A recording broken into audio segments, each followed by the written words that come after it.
کی ریاضت حسین کا ماتم، حلال خون کی علامت حسین کا ماتم، اور ہے مومنوں کی نوازش نشانیاں دو ہی، نشانیاں دیکھیے ہے مومنوں کی نوازش نشانیاں دو ہی، علی ولی کی ولایت حسین کا ماتم، ہے مومنوں کی نوازش نشانیاں دو ہی، علی ولی کی ولایت حسین کا ماتم۔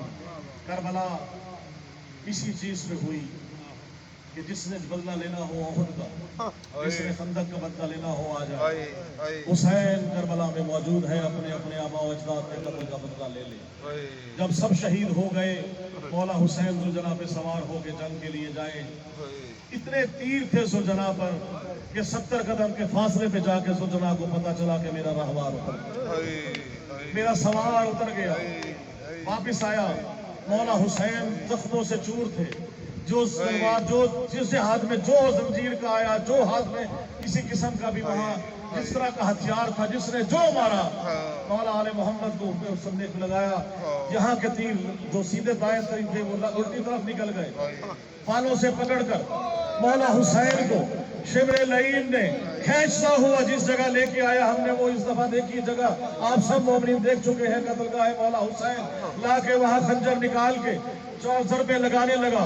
قلعہ زینبیہ سے جناب زینب دیکھتی رہی، بقیہ سے جناب سیدہ آ گئی، جناب مولا مشکل کشا آ گئے، حضور پاک نے مدینہ چھوڑ دیا اور دیکھنے لگی خنجر 14 خنجر کی دھاریں کٹنے لگی حسین کی گردن کاٹ کر نیزے پر چڑھا کر۔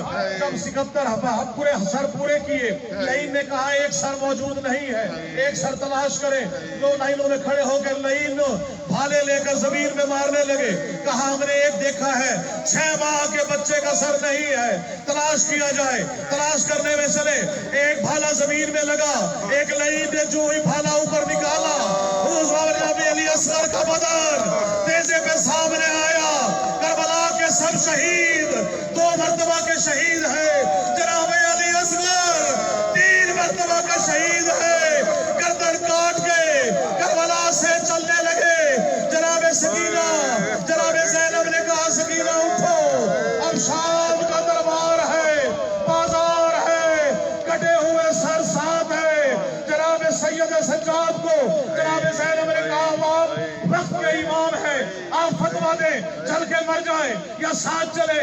جناب سجاد کو توق پہنا کر، بیڑیاں پہنا کر ساتھ لے کے چل رہے ہیں۔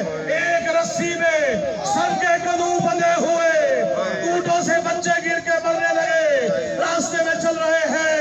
جناب سجاد فرماتے ہیں 2 ہستیوں کا مجھ پہ احسان ہے، جنہوں نے مجھ پہ بہت احسان کیا، سنیں گے۔ ایک جناب سکینہ، جب درے سجاد کو لگتے تھے، جناب سکینہ سامنے آ کے وہ درے کھایا کرتی تھی، کانوں سے خون روا ہے، بالیاں چھل گئی ہیں۔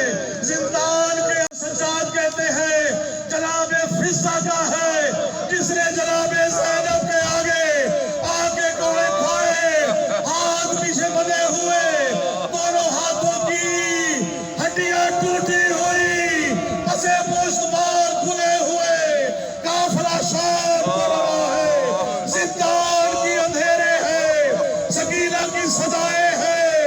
ایک تماشا پڑتا تھا، ایک دیوار سے دوسری دیوار، دوسری دیوار سے تیسری دیوار، کانوں سے لہو جاری ہے۔ ارے بابا بابا پکار کے کہتی ہے بابا کو دشت میں کر دیا جائے۔ دشت میں رکھا ہوا کٹا ہوا سر حسین کا پیش ہوا۔ جناب سکینہ نے کٹے ہوئے بولوں سے ان کو سارا سوارنا شروع کیا، مٹی میں اٹھے ہوئے بالوں سے مولا حسین کی زلفیں نکال کے کہا بابا مجھے پہچانے، میں سکینہ ہوں، اپنے سینے پہ سلانے کے لیے آج نہ سینہ ہے۔ ارے زندان کی زمین ہے جو سینہ ہے، تماچے کھا کھا کر، درے چھدا کر، کانوں کا لہو اتنا تھا کہ چپکا ہوا کرتا۔ جب سجاد نے کہا کہ سکینہ مجھے ماں